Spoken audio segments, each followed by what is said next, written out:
नमस्कार, मैं शंभू कुमार सिंह और आप देख रहे हैं नेशनल दस्तक। मेरे साथ खास मेहमान है डॉक्टर मिथिलेश गौतम। बनारस में ये पढ़ाते थे और गेस्ट फैकल्टी थे। एक पोस्ट को लेकर इनको जॉब से टर्मिनेट कर दिया गया है। मिथिलेश, क्या हुआ था आपके साथ? जैसा कि जान रहे हैं कि सर, मैंने 2 लाइन का पोस्ट किया था नवरात्र के समय, और वो महिलाओं के अधिकार के लिए था। महिलाओं के संवैधानिक अधिकारों की बात हमने की थी कि अगर महिलाएं संविधान पढ़ ले और हिंदू कोड बिल पढ़ ले तो शायद वह दास्ता, यानी जो सेकेंडरी है, महिलाओं को आज भी भारत में सेकेंडरी दर्जा दिया गया है, प्राइमरी तो पुरुष है। और कहीं न कहीं मैं उनकी चीजों को देखता हूं तो उससे मेरी एक समझ विकसित हुई कि अगर वो संविधान और हिंदू कोड बिल पढ़ लेंगी तो वह दास्ता और गुलामी से मुक्त हो सकती है, यानी अपने पैरों पे खड़ी हो सकती है, या वह शिक्षित हो सकती है। मेरा उस पोस्ट से बस इतना ही तात्पर्य है सर। फिर क्या हुआ?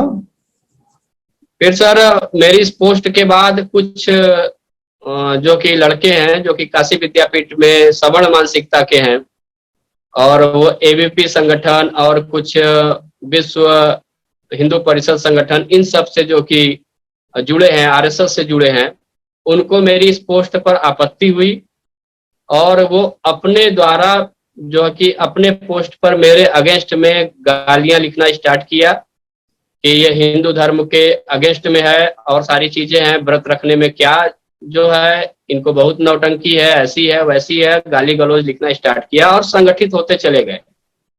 ज्यादा नहीं, कुछ 8-10 बच्चे थे। फिर उसके बाद वो सुबह बोलते हैं कि यूनिवर्सिटी 10 बजे पहुंचा जाएगा। 10 बजे वो यूनिवर्सिटी के आसपास अपनी गोलबंदी करते हैं। गोलबंदी के दौरान फिर वो जो कि head of department political science के पास जाते हैं और उनके हाथ में अब एक महिषासुर और दुर्गा का एक जो कि बाकायदे एक कागज हो जाता है जिसपे एडिट की हुई मेरी जो कि फोटो फेसबुक से निकालकर उसको लगाकर और वो बच्चों के बीच में बांटा जाता है, और उसी को हर जगह दिखा दिखाकर कि ये हिंदू धर्म के अगेंस्ट में बातें हो रही हैं और इन्होंने ये पोस्ट किया है, ये लिखा है महिलाओं के बारे में, और उसको गलत तरीके से प्रेजेंट किया गया। उसके बाद वाइस चांसलर के पास ये लोग हल्ला गुल्ला मचाते हुए पहुंचते हैं और वाइस चांसलर सर से मुझे निष्कासित करने की बात करते हैं। निष्कासित के साथ साथ कहते हैं कि उनका जो कि प्रवेश ही प्रतिबंधित कर दिया जाए, विश्वविद्यालय के अंदर उनको प्रवेश ही न दिया जाए, और साथ ही साथ मेरे 1-2 दोस्तों का भी वो नाम लेते हैं और तमाम वाइस चांसलर के सामने जाति सूचक शब्द, गालियां, ये सब जो कि वो प्रस्तुत करते हैं।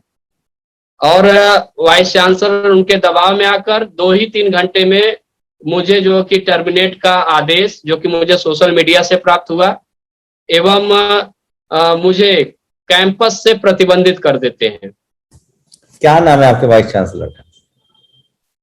मेरे वाइस चांसलर का नाम है प्रोफेसर आनंद कुमार त्यागी सर। तो आपके समर्थन में आपके कॉलेज के स्टूडेंट, प्रोफेसर, फैकल्टी जो आपके कम्युनिटी से हो, वो लोग नहीं आए? हाँ सर, तब से लगातार मिल रहे हैं, तब से लगातार मिल रहे हैं। लगातार जो कि परसों ही विश्वविद्यालय के प्रेसिडेंट और महामंत्री ये दोनों गए थे, काफी लंबी बातचीत की। उसके बाद फिर मेरे और भी संगठन के लोग गए थे। इसके अलावा अभी आज के डेट में कल कुछ संगठन के लोग गए थे, बहुजन संगठन के लोग गए थे।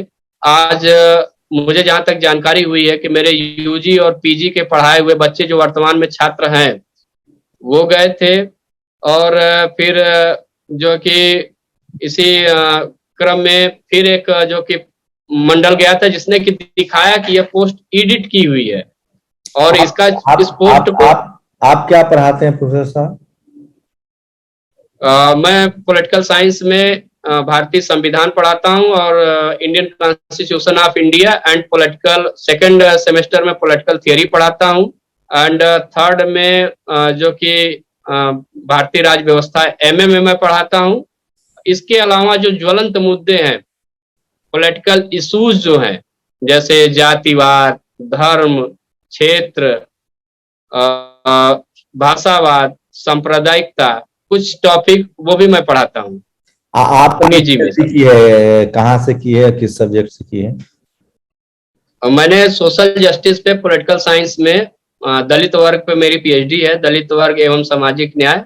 और जो कि काशी विद्यापीठ से ही मैंने पीएचडी की है, जो कि मेरे पीएचडी का टर्म था 2012 से 2017। तो आपको धमकी अभी भी दी जा रही है किसी तरह की? अभी भी फेसबुक पे ये धमकियां दी जा रही हैं, पर्सनली मुझे व्यक्तिगत नहीं, फेसबुक पे लिखे जा रहे हैं, क्योंकि कुछ छात्र उसमें से मुझसे भी जुड़े हैं जो कि वर्तमान समय में छात्र भी नहीं है। और यह लिख रहे हैं कि अभी जेल भिजवा के छोड़ा जाएगा, या जेल में किया जाएगा, या इनका ये दवाई है, या फिर दुर्गा माता का आशीर्वाद जो कि है, हमारी जीत हुई है, ऐसे ऐसे करके, या फिर गाली गलौज चीजें भरी जा रही हैं और चीजों को किया जा रहा है। और ये निरंतर प्रक्रिया चल रही है। आपको डर लग रहा है? जाहिर सी बात है सर, अगर किसी के मानसिक, शैक्षणिक, सामाजिक एवं आर्थिक चीजों पे आघात पहुंचेगा तो सर डर तो लगना स्वाभाविक सी बात है। आप कोई कंप्लेन दर्ज कराना चाहते हैं जो लोग आपके साथ जाति सूचक सब, क्योंकि आप तो पीएचडी हैं, आपको अगर बिल्कुल और आईपीसी की धारा अगर आपके साथ कोई मिसव्यवहार हुआ तो आपने कोई कंप्लेन दर्ज कराया है? सर मैंने एससी कमीशन में एक पत्र भेजा है सुबह, और जो यहाँ का नजदीकी थाना है वहां पे मैंने पत्र भेज दिया है उचित कार्रवाई के लिए, नाम सहित। और मैंने वाइस चांसलर के पास किसी के माध्यम से, चूंकि मेरा प्रवेश ही प्रतिबंधित है, किसी के माध्यम से आज मैंने अपनी निर्दोषिता का प्रूफ के साथ चीजें भेज दी हैं। अब एक्शन उनको लेना है, क्या वह निर्णय लेते हैं वीसी सर, मैं तो उसका वेट कर रहा हूं। लेकिन मैंने थाने में एक एप्लीकेशन और एक एससी कमीशन दिल्ली को ईमेल के द्वारा प्रेषित कर दिया है सर। तो क्या जो पोस्ट लिखा है आपने उससे अभी भी आपकी सहमति है? बिल्कुल है सर, बिल्कुल सहमति। जो मैंने अपनी पोस्ट लिखा है उससे मेरी 100% सहमति है कि महिलाओं को नवरात्र व्रत के अलावा अगर भारतीय संविधान और हिंदू कोड बिल पढ़ाया जाए इन 9 दिनों में, या उनको समझाया जाए। मेरे कहने का बस मतलब यही था सर कि अगर वो संविधान के बारे में और हिंदू कोड बिल के बारे में जानेंगी, थोड़ा जागरूक होंगी, तो यह जो रोजमर्रा की जिंदगी में उनको धक्के खाने पड़ रहे हैं या सेकेंडरी पोजीशन पे वह रह रही हैं सामाजिक सरोकार में, तो वह जरूर और बेहतर कर सकती हैं सर। आपको टर्मिनेट करने से पहले आपसे कोई बातचीत नहीं की गई, कोई इन्वेस्टिगेशन? नहीं सर, बातचीत नहीं हुई। नहीं सर, मुझसे बातचीत नहीं हुई, क्योंकि 1-2 कंप्लेन मेरे खिलाफ पहले भी यही सब छात्र जो है कि कर चुके थे। और ये छात्र ये जो है सवर्ण मानसिकता के, इनका टारगेट कोई न कोई प्रोफेसर हर साल रहता है।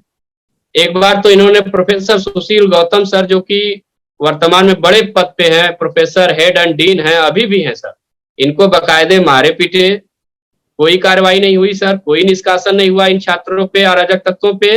अभी जस्ट पिछले साल सर प्रोफेसर के.एस. जायसवाल, जो कि डीन कॉमर्स फैकल्टी और नैक आईक्यूएसी के जो कि डीन, उनको बकायदे कॉलर पकड़ के काउंसलिंग के दौरान उनको मारा जाता, और यही लड़का था, यही लड़के थे जिन्होंने मारा। उसके बकायदे वीडियो फुटेज है विश्वविद्यालय के पास। फिर भी उन बच्चों पे कोई कार्रवाई नहीं। वो जो कि जबकि वहां यहाँ तक कि उन प्रोफेसर से सब पदों से इस्तीफा जो भी दे दिया, और सिर्फ वो अपने प्रोफेसर यानी पठन पाठन के काम कर, उन्होंने बकायदे 10 दिन तक धरना भी दिया था, लेकिन कोई जो कि उससे प्रभाव नहीं पड़ा। और उनके साथ सारे टीचर समुदाय भी खड़े थे जो एससी ओबीसी से संवर्ग रखते हैं, लेकिन फिर भी कुछ नहीं हुआ। और वह लड़का छात्र संघ का चुनाव लड़ता है, चुनाव भी हारा है। और वही लड़का मेरे साथ, गणेश राय उस लड़के का नाम है, वह पहला जो कि लड़का है जो कि मेरे पोस्ट से छेड़छाड़ किया है, शब्द लिखना चालू किया। एबीपी का छात्र संगठन से जुड़ा हुआ है वो। क्या नाम है उनका? गणेश राय। अच्छा, तो आपको कोई सामाजिक तौर पे मदद मिली? संगठनों ने आपसे मुलाकात की है? लोगों का आपके साथ लोगों ने सिंपैथाइज किया है? लोग मिलने आ रहे हैं? हाँ सर, जैसे कि अभी मिलना तो हुआ नहीं है, मिलने के लिए लोग प्रयास कर रहे हैं। तो हमने बोला कि अभी थोड़ा वेट कर लीजिए, यानी लगातार बातचीत का दौर चल रहा है, क्योंकि यूनिवर्सिटी बंद है। मिलने जुलने के बाद एक कार्यक्रम। जो पोस्ट लिखा है उससे आपकी सहमति है, तो क्या उसे उस पोस्ट को लेकर आप अभी भी स्टैंड कर रहे हैं कि जो हमने लिखा है वो हाँ बिल्कुल बिल्कुल है और बिल्कुल बिल्कुल सर stand कर रहे हैं। संवैधानिक है। बिल्कुल बिल्कुल सर संवैधानिक है, आपको उसमें लग कोई रहा है कि दिक्कत नहीं। आप एक जाति विशेष के न होते तो आपको टारगेट नहीं किया जाता? बिल्कुल सर, ये बात आपकी सही है। अगर मैं जिस जाति से अनुसूचित जाति में चमार बिरादरी से आता हूं सर, अगर मैं वह नहीं रहता, अगर उसी जगह पे मैं कोई ब्राह्मण, ठाकुर, भूमिहार, कायस्थ रहता तो निसंदेह मेरे ऊपर कोई क्लेम नहीं, यहाँ तक कि जिस लेवल पे मैं हूँ मेरी पूजा की जाती सर। इस तरीके से उनके दिमाग में कॉन्सेप्ट भरा होता।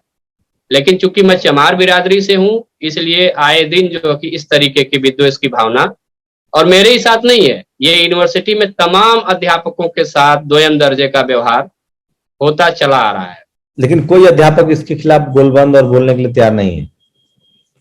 और सर सबको अपनी नौकरी और ये सब सारी चीजें देखना पड़ता है, और चीजों को क्या रेशियो होगा वहाँ कॉलेज में बहुजन और ये सवर्ण सब का? चीजें जो होती रहती हैं कि नौकरी है।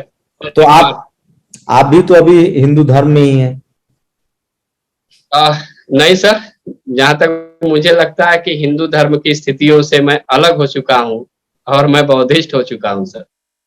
ऐसा जहां तक मुझे लगता है सर कि क्या जहां कहेंगे? तक मुझे नेशनल दस्तक के दर्शकों से कुछ कहना है, और जो लोग आपको इस वीडियो में देखेंगे उससे कुछ कहना चाह रहे हैं?